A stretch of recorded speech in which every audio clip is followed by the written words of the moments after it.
છેલ્લે આપણે શું જોયું? પરાગરજનું કોષ કેન્દ્ર સંભાજન કરી અને બે અસમાન કદના કોષો અસ્તિત્વમાં આવે. મોટા કદના કોષને કહેવાય વનસ્પતિ કોષ અથવા નાળ કોષ અને નાના કોષને કહેવાય જનન કોષ. વનસ્પતિ કોષ અથવા નાળ કોષ ક્યાં ગોઠવાશે? પરાગનલિકાના ટોચના ભાગે, કારણ કે એની અંદર પોષક તત્વો હોય એટલે એ પોષક તત્વોના ઉપયોગથી પરાગનલિકાની લંબાઈમાં વધારો થશે. બરાબર. અને એની પાછળ જનન કોષ ગોઠવાયેલો હોય. એટલે શરૂઆતમાં પરાગનલિકા દ્વિકોષી, પછી ત્રિકોષી કઈ રીતે આવશે? હવે જનન કોષનું સંભાજન થઈ અને સમાન કદના બે નરજન્યો બનશે. એટલે બે જગ્યાએ સંભાજન, આગળ આવ્યું સમાન કદના અને અહીંયા આવ્યું સમાન કદના બે નરજન્યો. બરાબર. અને એના કારણે પરાગનલિકા હવે ત્રિકોષીય થઈ. તો હવે આગળ વધીએ. દરેકનો ધ્યાન અહીંયા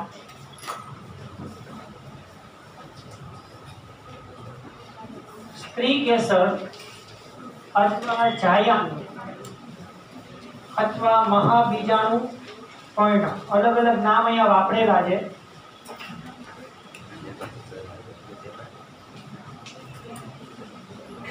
સ્ત્રીકેસર અથવા જાયાંગ અથવા મહાબીજાણુ પર્ણ. હવે અહીંયા આપણે સ્ત્રીકેસરની અંદર માત્ર એક જ વસ્તુનું અગત્યનું કામ કર્યું. સ્ત્રીકેસરમાં કયું અગત્યનું ઉપયોગી છે?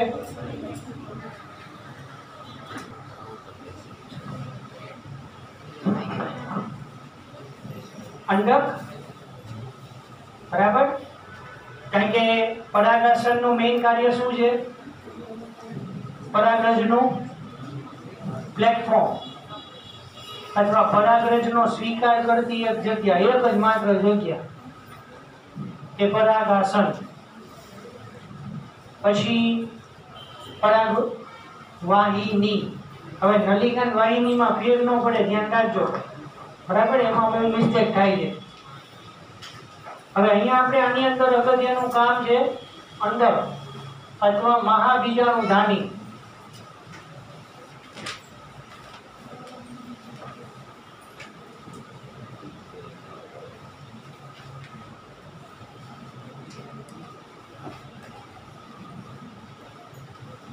ટોટલી ધ્યાન અહીંયા હો. બાકી બધી તૈયારી થઈ ગઈ ને?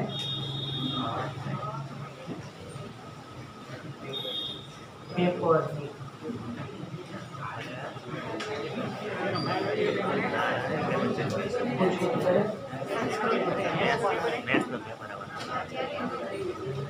ચલો જો આજે આકૃતિ દોરવાની છે, વર્ણને લખવાનું છે, ટાઈમ ઘણો જોશે. હા, જોડે જોડે નહીં એટલે ના થાય. જો અંડક અથવા મહાબીજાણુ ધાની. હવે ધ્યાન રાખો દરેક જણા. આ છે અંડક. બરાબર. હવે મેં તમને શું કીધું હતું? અંડકની અંદર શું? અંડકોષ. હવે કાઢી નાખો. હવે અંડકની અંદર છે એમએમસી 9,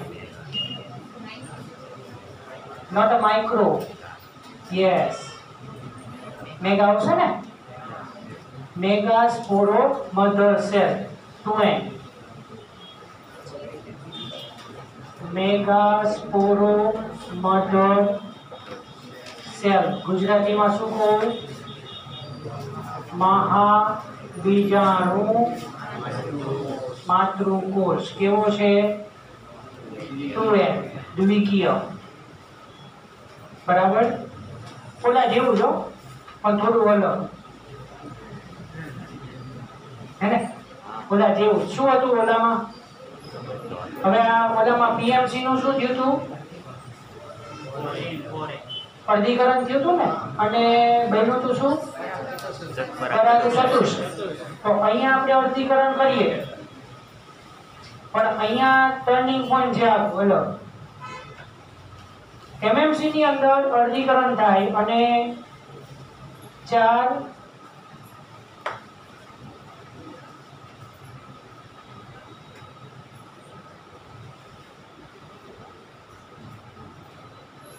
મહાબીજાણુઓ બને. પણ આ જે 4 મહાબીજાણુઓ જે રહ્યા ને એ બધા સ્વતંત્ર રીતે એક્ય છે.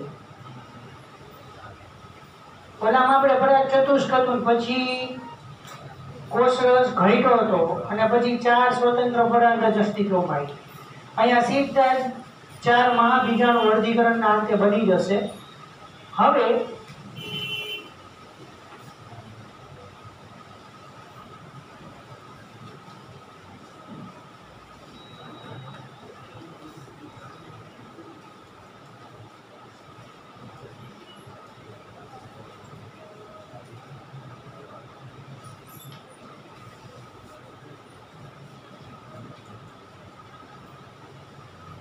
ચાર મહાબીજાણુઓ જે બન્યા એમાંથી 3 નો નાશ થઈ જશે અને વધ્યું 1.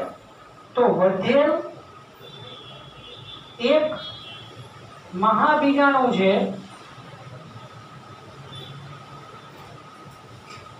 નું સતત 3 વાર સંભાજન થાય અને 8 કોષો બને.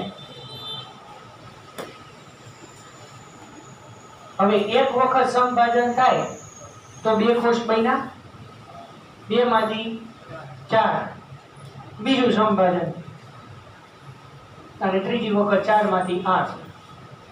અને આ જે 8 કોષો બન્યા એની અંતકમાં સુવ્યવસ્થિત ગોઠવણી થશે. અંતકમાં સુવ્યવસ્થિત ગોઠવણી કરી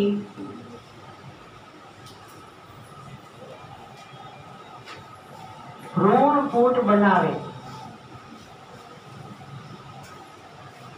બસ પહેલા આટલું સમજો.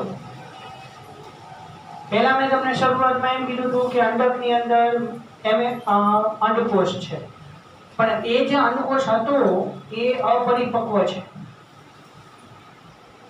ફલન કરવા માટે સક્ષમ નથી. એટલે એ અપરિપક્વ અંડકોષને કહેવાય મહાબીજાણુ માતૃકોષ, મેગાસ્પોરો મધર છે. અને એનું અર્ધીકરણ થઈ અને 4 મહાબીજાણુ અસ્તિત્વમાં આવે. એ 4 માંથી 3 નો નાશ, વધ્યું 1 અને 1 નું 3 વખત સંપાદન થઈ અને 8 કોષો અસ્તિત્વમાં આવે. આ બધી ઘટના અહીંયા જ થઈ.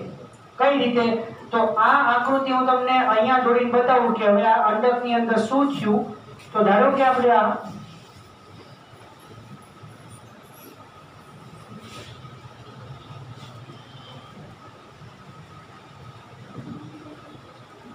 આકૃતિમાં ફેરફાર કરવી જોજો. આ અંડક બરાબર, વચ્ચે હતો એમએમસી બરોબર, એનું અર્ધીકરણ થઈ ગયું અને એમાંથી 4 મહાબીજાણુઓ બન્યા. પડે ખબર? હવે 4 માંથી 3 નો નાશ, વધ્યું 1. એકવાર વિભાજન થયું, 2 વાર વિભાજન થયું અને 3 વાર વિભાજન થયું. તો 3 વાર વિભાજનના અંતે 8 કોષ અસ્તિત્વમાં આવશે. સમાન કદના બરોબર. હવે આ 8 કોષની હવે આનું નામ હતું જૂનું શું? અંડક. તો અંડક અને ભ્રૂણપૂટ વચ્ચે શું ફેર? એક જ ફેર. ભ્રૂણપૂટ એટલે વિકસિત અંડક. અંડક ફલન કરવા માટે સક્ષમ નથી, કારણ કે અંદર એમએમસી ફલન કરવા માટે સક્ષમ નથી બરોબર. હવે એની અંદરથી ભ્રૂણપૂટ કઈ રીતે બન્યું, તો હવે આપણે જે આકૃતિ દોરીએ છીએ એ લાક્ષણિક ભ્રૂણપૂટની છે.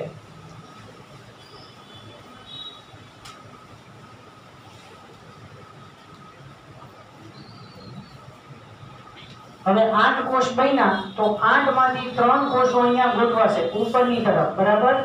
અહીંયા 1 2 અને 3.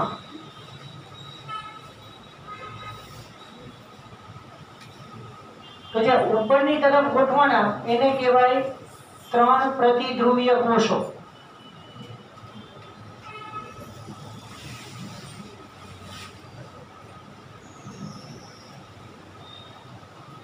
ત્રણ પ્રતિધ્રુવીય કોષો. પ્રતિધ્રુવીય ને કહેવાય એન્ટીપોડલ સેલ, બરાબર. અને આ જે 3 પ્રતિધ્રુવીય કોષો ગોઠવાયા તે સ્વતંત્ર એક પ્રતિધ્રુવીય કોષ એકકીય છે. તો આ પ્રતિધ્રુવીય કોષ જ્યાં ગોઠવાના એ ભાગને કહેવાય બીજાંડ તલ પ્રદેશ, કેલાઝા.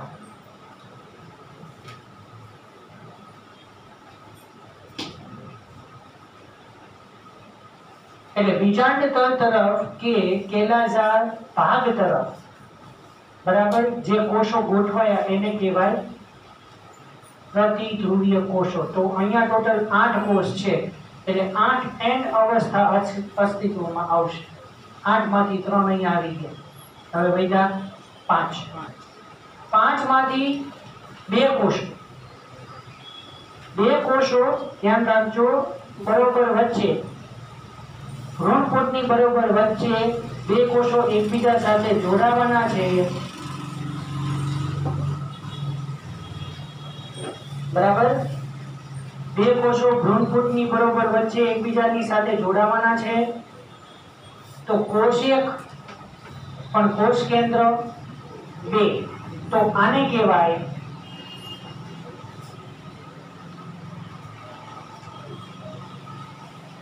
બે ધ્રુવકાયો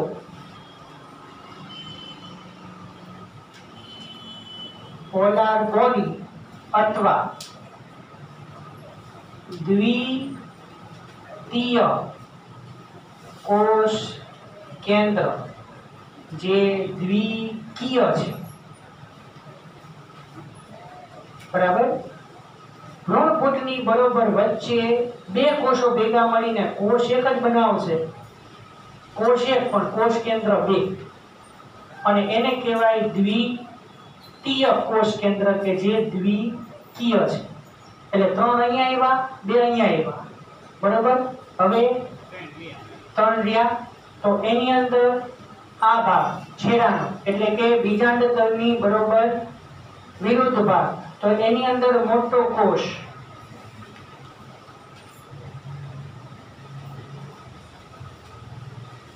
બરાબર. મોટો એક કોષ એને કહેવાય અંડકોષ.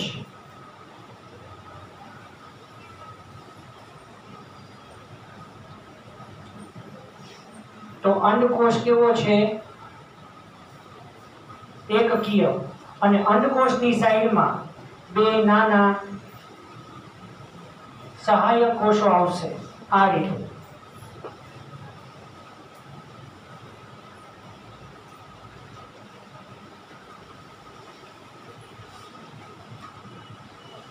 બરાબર. એટલે આ થઈ ગયા 2 સહાયક કોષ. આ આકૃતિ તમારે દોરવાની છે.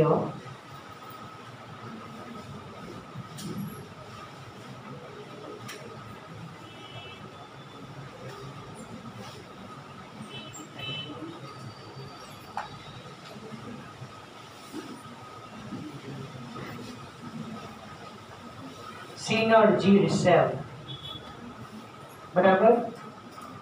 તો અંડકોષ અને 2 સહાયક કોષ એ બંનેને ભેગા કરીને કહેવાય અંડ પ્રસાધન. એક એપરેટસ એ 3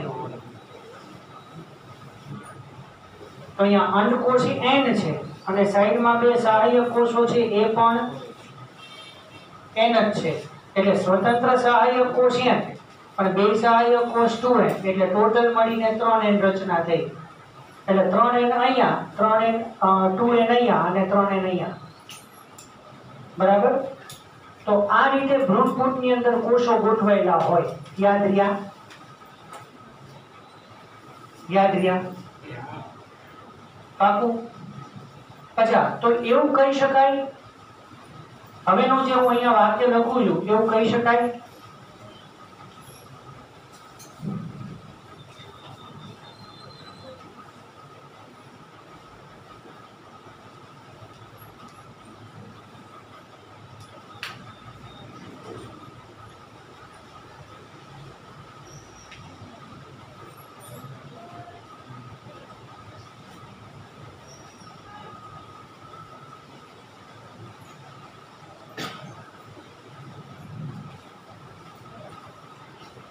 કે ભાઈ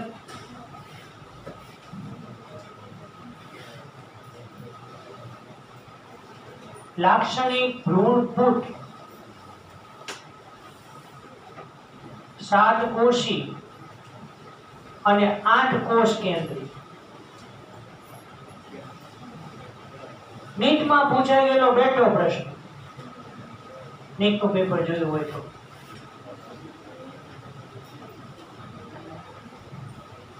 આવૃત બિટારીની અંદર લાક્ષણિક ભ્રૂણપૂટ કેવો હોય છે? બરાબર. અને હવે આ ભ્રૂણપૂટની ફરતે ધ્યાન રાખજો. હવે આકૃતિ કઈ રીતે દોરવી, આ તો બહુ સરસ ગોળ દોરાઈ જશે, અંદર કોષો દોરવા છેલ્લા. હવે બધું ભેગું થશે. આ જે ભ્રૂણપૂટ છે એની ફરતે પ્રદેહ દોરું છું.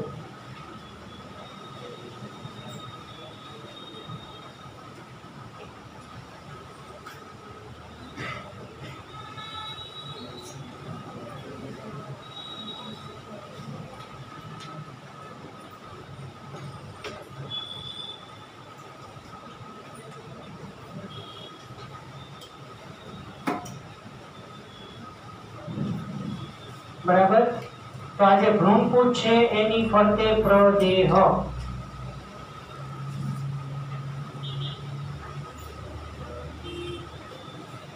ન્યુસેલસ કહેવાય. તમે જનરલી કોષ કેન્દ્રને ન્યુક્લિયસ કહો છો, ન્યુક્લિયસ. પણ આ જે ભ્રૂણપૂટની ફરતે આવેલું પ્રદેહ,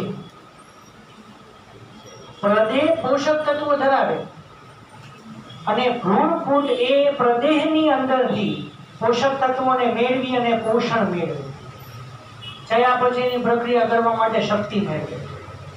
બરોબર. અને આ જે પ્રદેહ છે એની ફરતે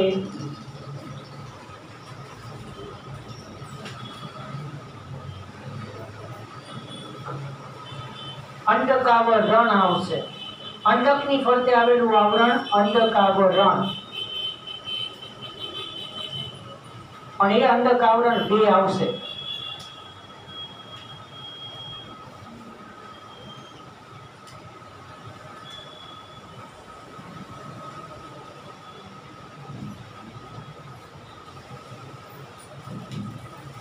બરોબર.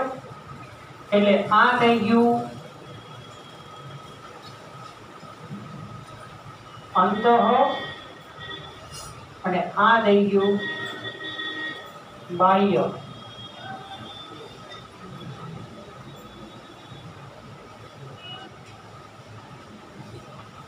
થઈ જશે ને ભેગું? પ્રદેહ અને એની ફરતે 2 અંડકાવરણ. બરાબર. બંને અંડકાવરણો જ્યાં ગેરહાજર છે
નવું વાક્ય.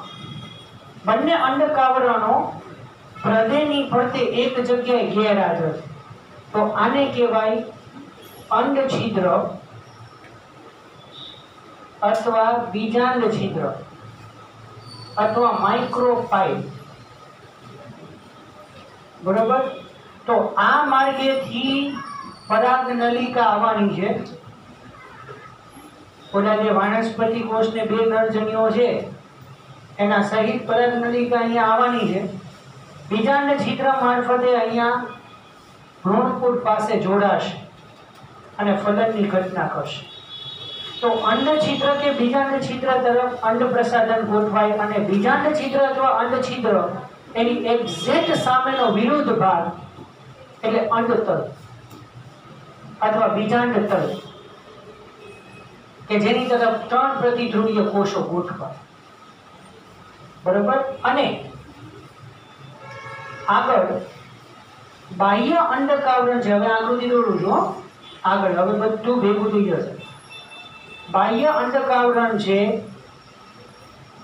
એ ઓલી બાજુનું અને આ બાજુનું પણ બરાબર ભેગું થઈ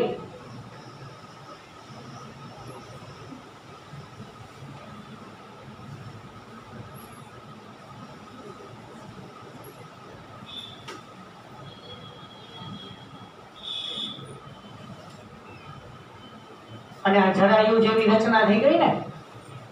યાદ આવતું હોય તો આપણે અંડકને જરાયુ સાથે જોડ્યું છું એટલે આ જરાયુનો ભાગ અને એની અંદર એક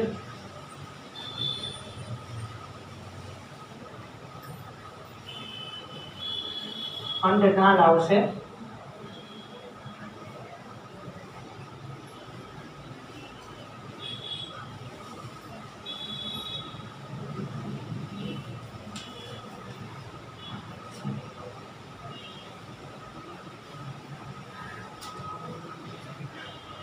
લોકો કે ચોટલો આમ સાઈડમાં, આ નાકનો ભાગ, આ ચાંદલો, મોઢું એવું કંઈક થોડું લાગતું હશે ને આમ.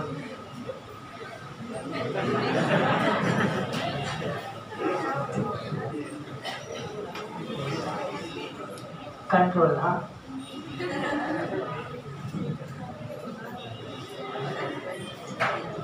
એટલે આને કહેવાય અંડનાળ. બરાબર. અને આ છે જરાયુ. જરાયુનો જે ભાગ અંડકની સાથે અહીંયા જોડાય છે એને કહેવાય બીજ કેન્દ્ર. તમે 11મા ધોરણમાં વાલનું બીજ તોડ્યું હતું, પ્રેક્ટિકલી જોયું હતું. વાલના બીજમાં અદ્રાક્ષ, ઉદ્રાક્ષ ને સૂક્ષ્મ પર્ણ નહીં ને? અચ્છા, તો આ જે જરાયુ છે એ જરાયુ દ્વારા બીજ. હવે આપણને એક પહેલા ચેપ્ટરમાં યાદ કરવાનું થશે કે અંડકમાંથી બીજ બને. અંડકમાંથી બીજ બને તો બીજની ઉપર ડાઘ હોય એને બીજ કેન્દ્ર કહેવાય. તો જરાયુ અંડકની સાથે જ્યાં જોડાય, જરાયુ જે જગ્યાએથી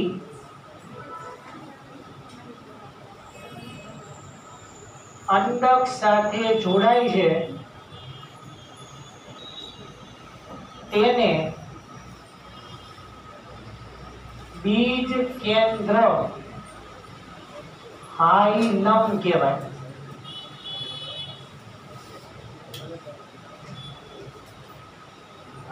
વાલના બીજની અંદર છે ને બીજ કેન્દ્રની ઉપર બીજું એક છિદ્ર હોય એને બીજ છિદ્ર કહેવાય. સર એવું તો કોઈ દી વાલના દાણામાં જોયું નથી. વાલ જોયા છે. વાલ મૂત્રપિંડ આકારના હોય, મૂત્રપિંડ વાલ આકાર, બે એકબીજાના આકાર જેવા હોય અને આમ જોઈ તો બે વૃક્કાકાર કહેવાય. એક અંતર્ગોળ ભાગ હોય ને બહિર્ગોળ ભાગ હોય એવું બધું જોયું છે.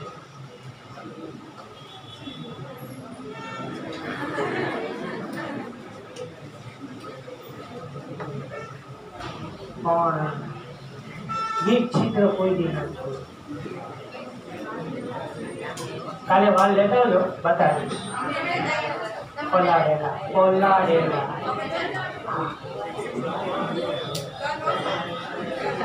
ના અરે બધું તેલ મરચું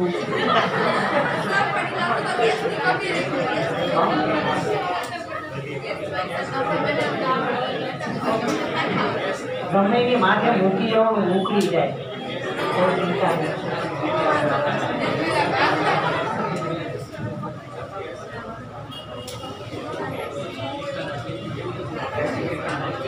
જો હવે મેં આ શું દોર્યું છે એ તમને બતાવી દઉં, એટલે વર્ણન પૂરું કરું, પછી તમારે ટાઈમ જોશે ને લખવાનો. હા, તો આ શું દોર્યું એ તમને બતાવી દઉં. જો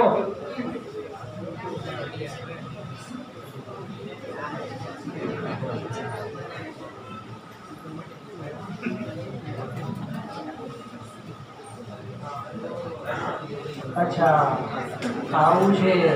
હા, હવે અહીંયા પરાગરજ આવશે, પરાગરજમાંથી પરાગનલિકાનું નિર્માણ થશે. એટલે આપણે આગળના લેક્ચરમાં ઓલી જે 3 કોષવાળી પરાગનલિકા છે, બરાબર, એ જ અહીંયા જોવાની છે. અચ્છા, હવે 2 વાક્ય બરાબર પૂરા કરી દઉં. અહીંયા આખું ભ્રૂણપુટ જે છે એ એક જ મહાબીજાણુમાંથી બન્યું, એક મહાબીજાણુમાંથી બને છે, બરાબર. તેથી તેને મોનોસ્પોરિક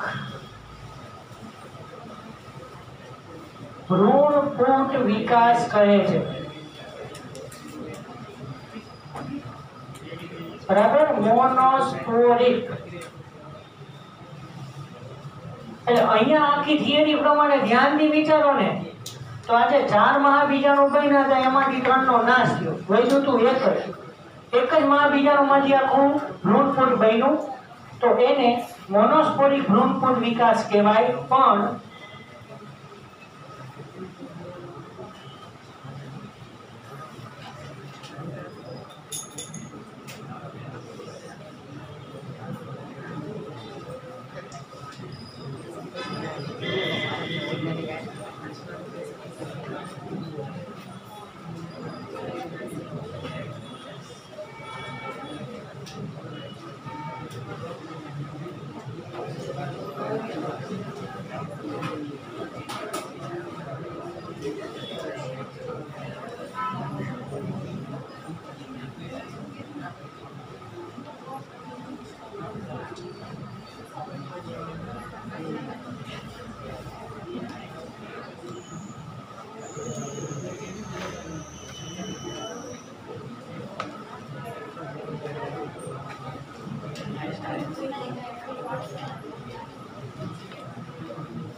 ટેક્સ્ટબુકમાં નથી. પંચાનન મહેશ્વરી નામના વૈજ્ઞાનિકે, ધ્યાન રાખજો ભૂલ ન થાય, મોનોસ્પોરિક, બાયસ્પોરિક અને ટેટ્રાસ્પોરિક પ્રકારના ભ્રૂણ વિકાસ સમજાવેલા છે. ભ્રૂણપુટ વિકાસ એમાં ટ્રાય શબ્દ ક્યાંય નહીં આવે, ટ્રાય શબ્દ ક્યાંય નહીં આવે. પડી ખબર? આમાં કોઈને કઈ ડાઉટ? પેજ નંબર 24, 25, 26 અને 27 પરાગનયનની ઉપર સુધીની લાઈન સુધીનું ફૂલ.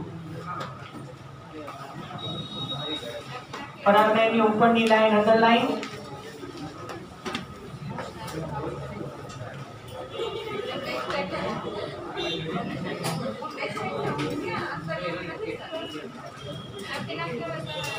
લખી નાખો શાંતિથી, ફટાફટ કોપી કરો.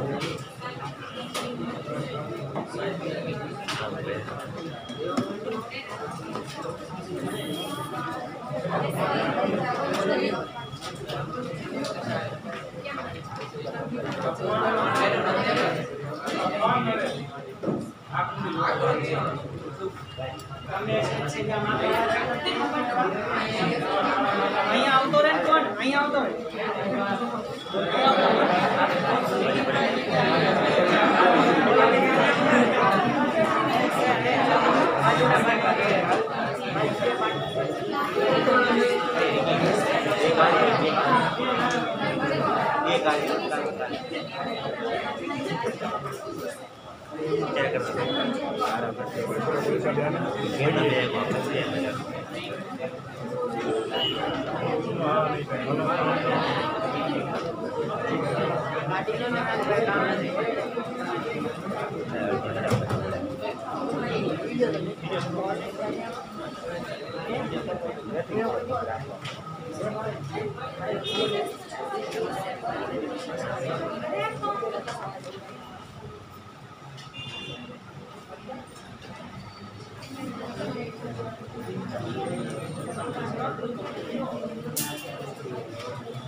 એનાથી પ્રકાશ સંશ્લેષણ વર્ષોથી ભણતા નથી વનસ્પતિ શિલાનો ખોરાક કેવો લાગે તમને દેખમાં ચેક કર્યું બલકડાના ખોરાક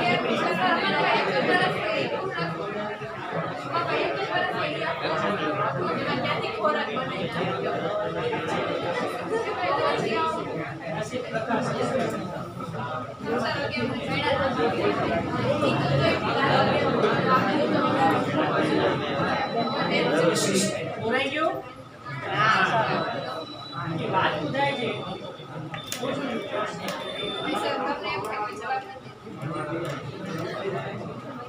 મને વાતો કરતા કરતા લખવું ન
જેનેટિક્સમાં કોઈ નહીં જાય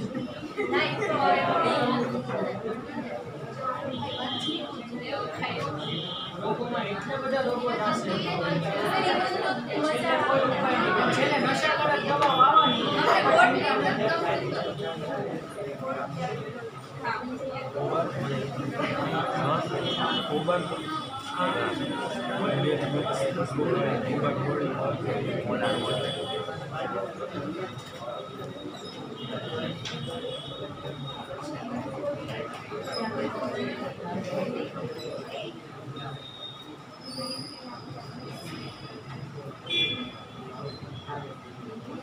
ચાલુ છે કે પહેલેથી બોલતો હતો પાછું કે ભૂલથી તને જોઈ ગયો તો એવું ના કરવું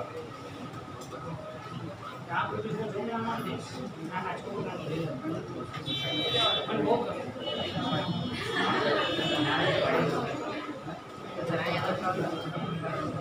મજા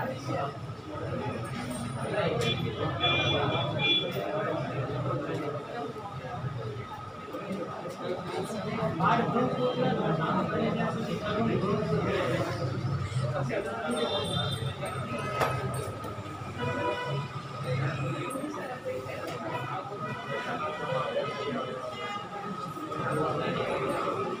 બને ત્યાં સુધી બાળ ભ્રૂણપૂટ ન દોરતા તરુણ ભ્રૂણપૂટ દોરજો થોડું વ્યવસ્થિત અને માઇક્રોસ્કોપિક નહીં ચાલે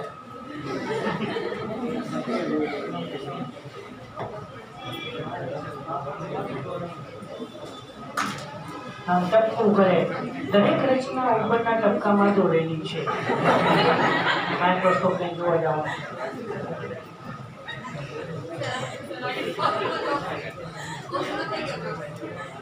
મસ્ત એવું છે અચ્છા ડોશીમાં નાની ઉંમરે પૂછડી ક્યાં જુનાગઢના ભાવનો કિસ્સો બતાવી ગયો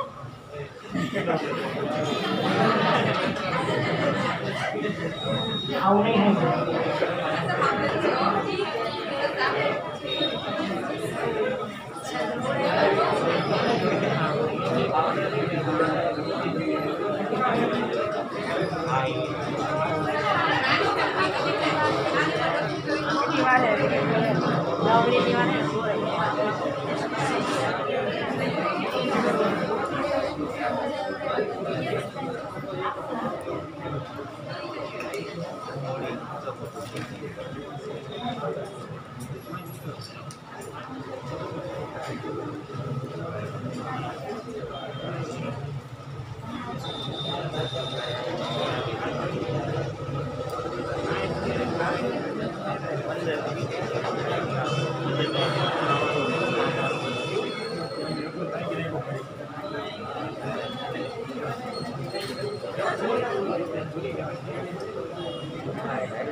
पाँच मिनट बाकी।